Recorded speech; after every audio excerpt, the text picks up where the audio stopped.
And joining me now at Hofstra, CBS News senior political editor Steve Chaggaris, along with CBSN political contributor, former John McCain campaign manager Rick Davis, and Emily Tisch-Sussman, a Democratic strategist and campaigns director for the Center for American Progress Action Fund. Again, she joins us from New York. And Emily, I do want to start with you. We just heard Robbie Mook there speaking about his candidate. Hillary Clinton, among the most seasoned debaters in American politics, but it seems perhaps her greatest strength might not be so on this stage tonight. If there's one thing concern for the Clinton campaign at this hour, what do you think it is? Well, I think the way you're setting up the question is actually going to what their biggest concern is that what she's going to be asked and what they're going to discuss and what she's going to be rated on is not actually the policies. When you talk about the policies, when you talk about the commitment, when you talk about what's in them, what she's proposing for the American people, she wins. If you talk about who's going to feel like people want to hang out with them, there's a pretty good likelihood that Trump would win a lot of those people. Granted, a lot of people do not want to hang out with Trump.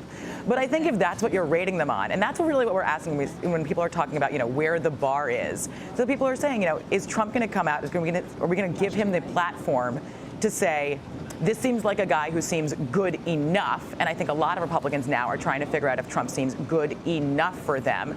If that's where the bar is and that's where they're rating him, there's a very good chance of the media discussion afterwards saying, well, he did well. And then she falls off by comparison, and there's no discussion about, what she brought forward. Rick, to that point then, the idea perhaps here in the final, especially in the final days leading up to this first debate, the idea that perhaps GOP mainstays may have been sitting on the fence if they've now decided to make this decision that Donald Trump is good enough for them. What do you make of that being perhaps the most important thing for the Trump campaign to see tonight out of its candidate? Well, for sure, he's targeting a certain segment of the voting population that would be traditionally a Republican mainstay, as you put it, and that's women, college-educated, white, Midwestern.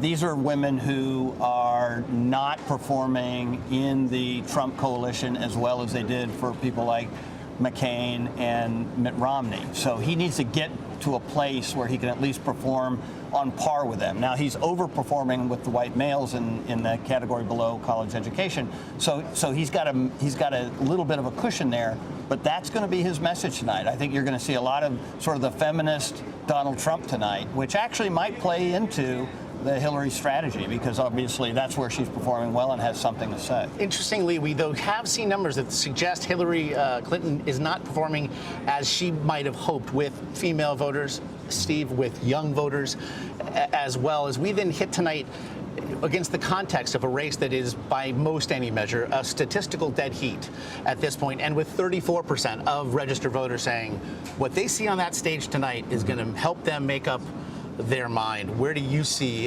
tonight in terms of import for both? I think it's hugely important. First of all, I'm looking back at what President Obama's advice to Hillary Clinton was last week. He says, be yourself and explain what motivates you. Well, on the be yourself part, I think for both of these candidates, Americans don't like them being themselves. Right now, we look at their unfavorables, and both of them are north of 50%. Some of them, in some polls, they're 60% unfavorable. So they can't necessarily be themselves. They have to sell something to the voters that is not necessarily what they've been selling for the last year and a half. For Hillary Clinton, that is getting out there and explaining to people why you stand for what you stand for without coming across as scripted as she has, without coming across, or basically in a way where she can connect with the voters. And for Donald Trump, it's doing it in a way where he's not going to be saying something controversial or potentially offending people, especially offending Hillary Clinton. I think he has an extra problem in the sense that he's going up against the first female nominee for president, and he's had his issues with comments that could be perceived as sexist or that are perceived as sexist and insulting. And so how he handles himself, not only in terms of his own answers, but how he handles himself in terms of dealing with Hillary Clinton is huge. To that specific point, it's the basis of the latest ad released by the Clinton campaign. Rick, as somebody who's been through this process then before, Donald Trump really, in weeks recent, has made a badge of honor the fact that he doesn't really need to prepare for tonight. He's expected to do his walkthrough here within the hour, about 10 a.m. Eastern time here at Hofstra. he was very critical of Hillary Clinton in the last week for being off the trail as she was said to be preparing for tonight. What have you made then of the lack of preparation relative to what we might be seeing out of the Democratic nominee from Donald Trump? Yeah, I think that sometimes debate prep is a little bit overrated. Some candidates like to dig through books and get coached, and some candidates, like to relax a little bit and as Jack Kemp did prior to his disastrous debate performance in 2008, throw the football around. So everyone's got their different tempo. Now Donald Trump and Hillary Clinton both have debated an enormous amount of times, probably historically a high watermark for their primaries. So it's not like they haven't been able to practice a lot during this election cycle. That said, a one-on-one debate with two people who are so experienced in their fields is going to be something that I don't think you can really prep for. What they're prepping for now, and I think that this will be the test for Donald Trump, is can you deliver that key line, that knockout punch? This is all about establishing primacy in the first half of the debate. And who's going to be better at executing that plan? It's not going to be natural. It's going to be scripted.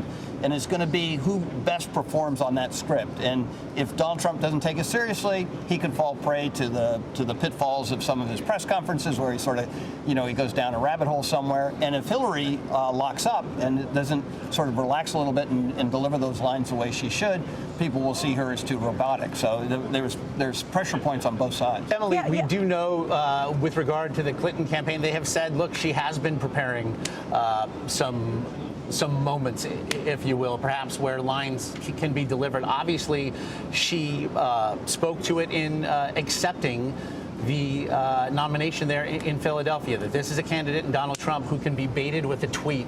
Do you see her then having one or two verbal tweets, if you will, at the ready, perhaps to define things early? Yeah, I think in this day and age where people will be tweeting along, people will be following on social media, you have to.